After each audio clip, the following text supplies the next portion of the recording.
Chapter 3 of the Library. A hideous creature has attacked you on the streets of Central Park. What is it, and what will you do?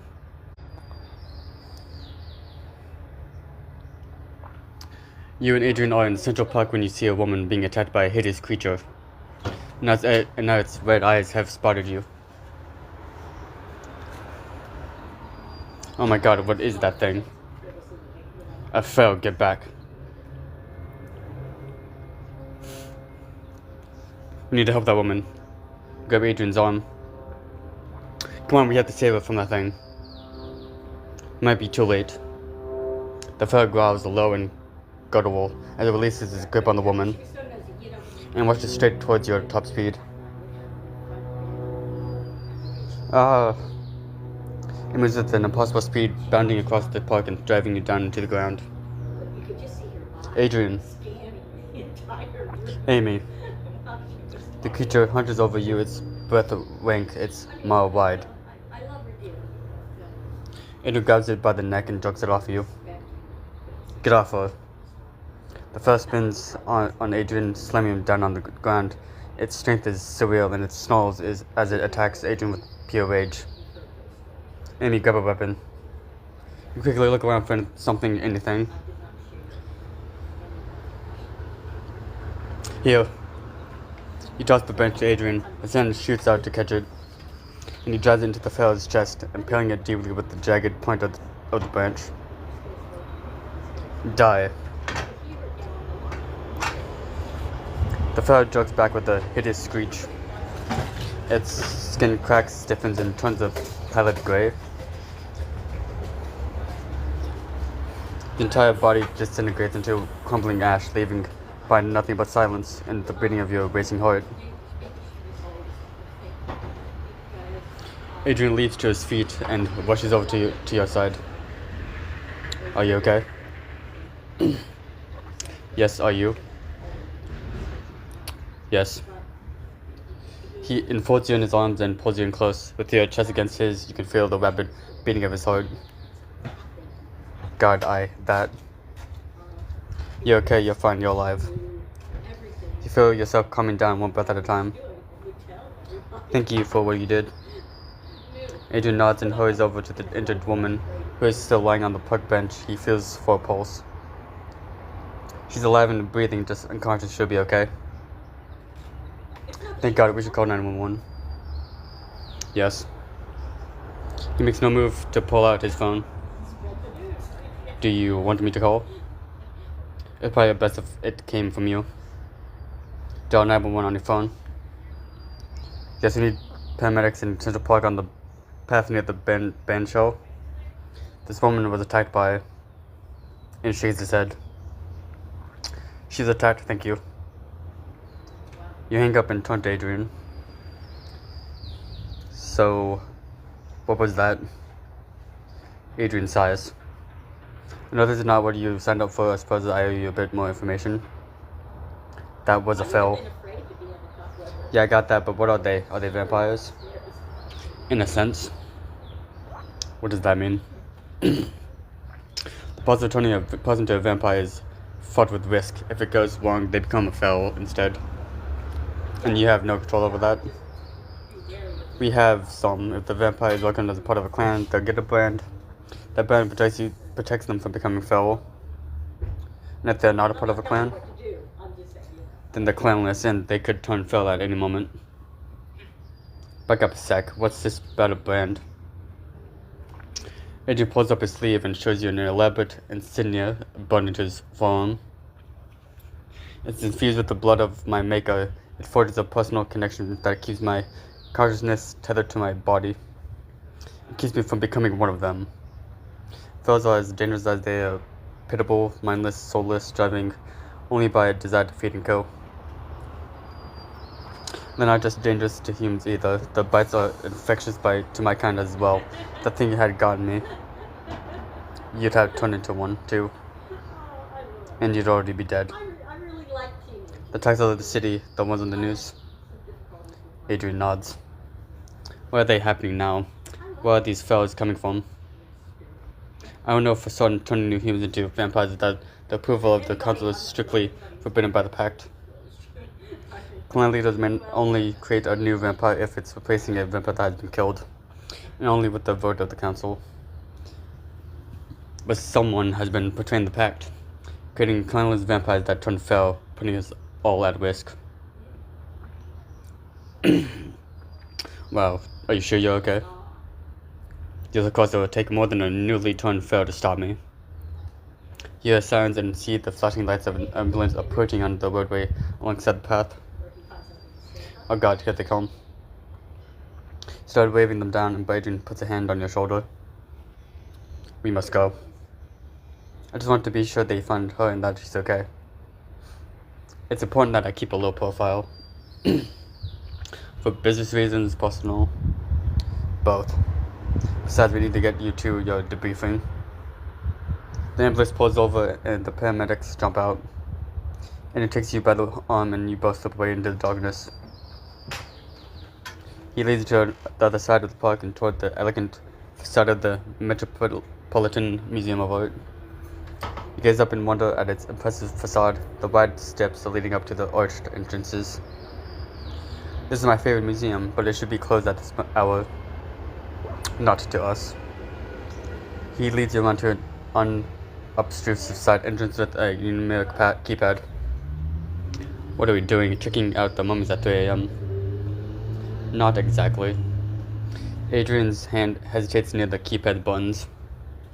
Do you mind? He raises his eyebrows, waiting for you to look away before pushing a button. Oh, of course. I should look away. Apologies, it's a private entrance. You hear him pushing several buttons in a pattern. The door swings open with a metallic hiss and you step into a part of the museum you've never seen before.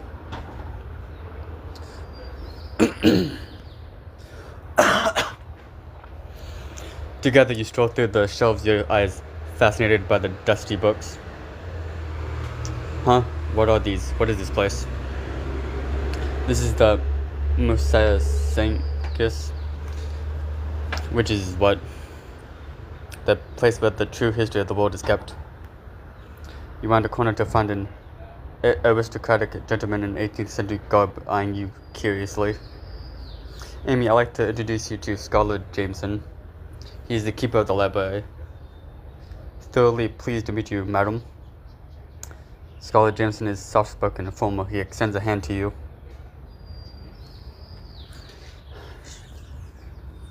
For a moment, Scholar Jameson looks a little confused by a hand equally shaking his. Then he raises it to his lips, kissing it formally.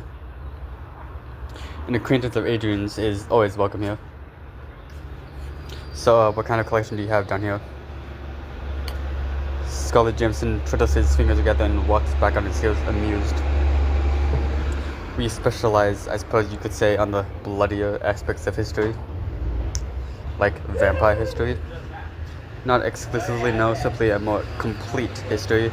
Suppose I can share some highlights. Glance at Adrian nods.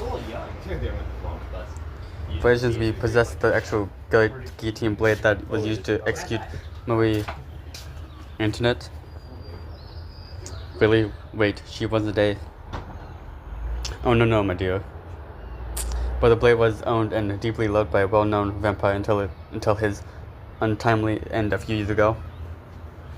Scholar, I apologize for coming here on a short notice. Urgent matters can't be scheduled conveniently. I presume you have come in need of a debriefing.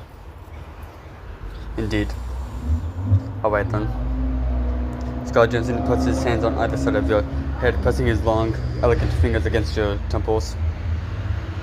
No need to fear, young lady, it's a simple process. He's the best and it's very quick, you won't feel anything. Feel? What do you mean? What is he doing? Debriefing is a psychic art I mastered in the course of my travels. It requires tremendous focus and discipline, which I'm afraid few of I can't have. Wait a minute, are you erasing my memories? Well, perceptive onto you. I can see why Aiden chose you. You took away from Scholar Jameson's hands. Adrian, you need to explain. You know my secret, Amy. All of our secrets. You can't just let you continue on knowing what you know. It's not just about protecting my people, it's about protecting you. So this whole night, everything you've shared with me, you knew it was only temporary. Why did you even bother taking me with you? Mortality is only temporary. One day, there will be nothing left of you but dust and bone. But you will still have lived your life, and the act of living is what matters. It's not that simple. Believe me, Amy, my world is dangerous and terrifying. What you've been through tonight is just the tip of the iceberg. Right now. What I'm offering you is the chance to go back to the life you lived before, safe, secure, free. Do you consent? You think about it for a moment, everything that's happened since the job interview. No. I'm sorry. No, I won't do it. This night, the scary parts, the bad parts, everything, has made me feel the most alive I think I've ever felt. You're bold, you're kind. I'm excited to be a part of it. I want to stay and I want to be your assistant, your real assistant. Adrian raises an eyebrow, skeptical. Aren't you afraid? Am I afraid? Yes. I'm afraid, honestly, a part of me is terrified just looking at you. But everything I've done that's been worth doing. Going to college, volunteering, moving to New York, scared me at first. I feel like my eyes are open to what's really happening in this city, in this world, and I want to learn more. I want to help you figure out what's happening with the fells and do something to stop these attacks. Save more people like the woman we see here tonight. Aiden cocks his head to the side, taking you in, as I seem to see right through you. Okay. Really? Really, you can keep your knowledge. No one's ever chosen to not get debriefed before. Scott Johnson shakes his head regretfully. I fear this won't end well, old friend. You can always debrief her if she decides she wants to sit at a later date, but I believe it's worth giving her a chance. I won't let you down. Well, Scarlett Johansson, thank you for your help. I'll see you soon. It was a pleasure, as always. We're leaving already, but this place is amazing. I'm sure it's full of secrets just waiting to be discovered. Adrian glances at his watch, then looks up at you with a smile. I could give you a quick tour before the sun rises, and I wouldn't say no to getting to know you a bit better. Professionally, of course.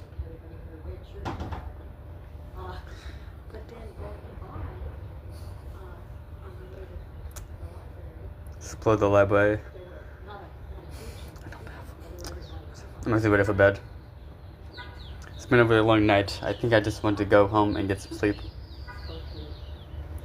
I understand you had a lot to take in. That's putting it mildly. I'll walk you out. Adrian leads you back to the door, and you step out into the street.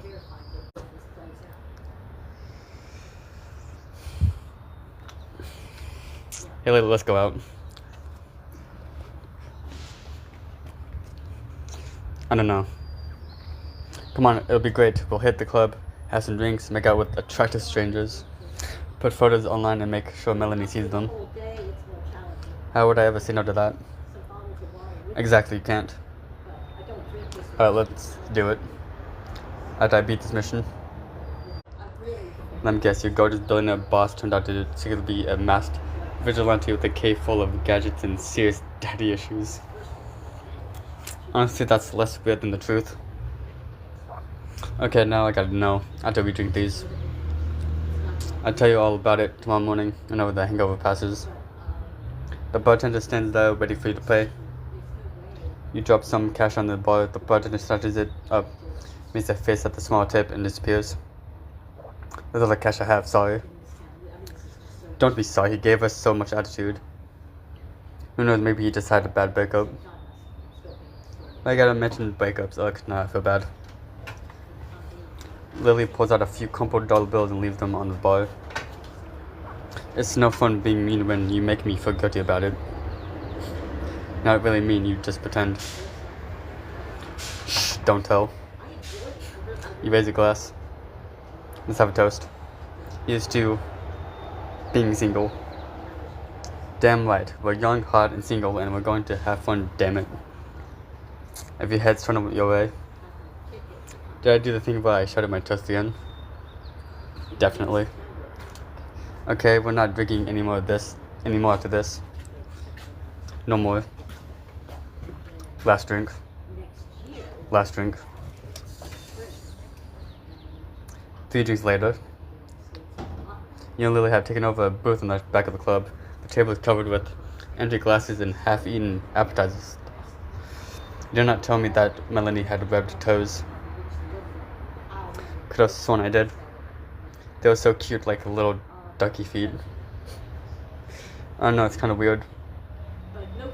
But I like weird, and I think you do too. What do you mean? You like me, right? Of course, but you're not a weirdo. Oh really, try being a naughty by black girl growing up in rural Wisconsin. I was weirdo city. I'm just imagining little nerdy middle school Lily. Adorable. Not so much like I tried to be normal. I tried wearing what everyone else wore. I tried gossiping about boy bands. But it just felt like a bad fitting jacket.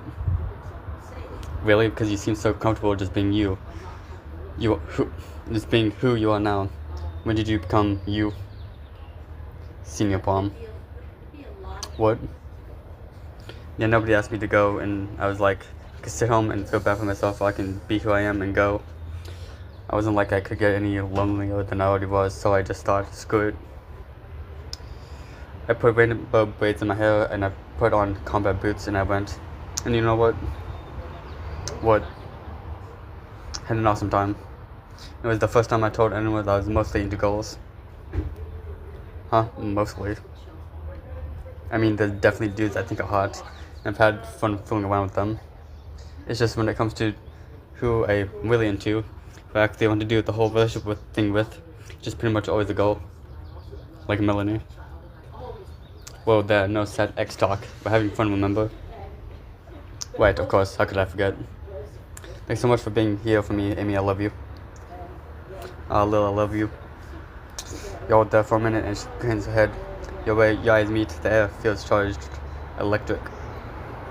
Amy, I should kiss Lily, why not? Look into Lily's eyes and want to kiss her. You know I've kissed her before, but it just feels like the right thing to do. Hey, Lily. Yeah. Her face moves closer to hers and she smiles. You go for it, your lips on hers, they're soft, inviting. So take your kiss for a moment, your mouths pressed together, your arm wrapped around her waist. It's gentle but passionate all at the same time, both of you holding back even as you give in just a little. At the minute, Lily leaned back. Whoa, that was... Sorry.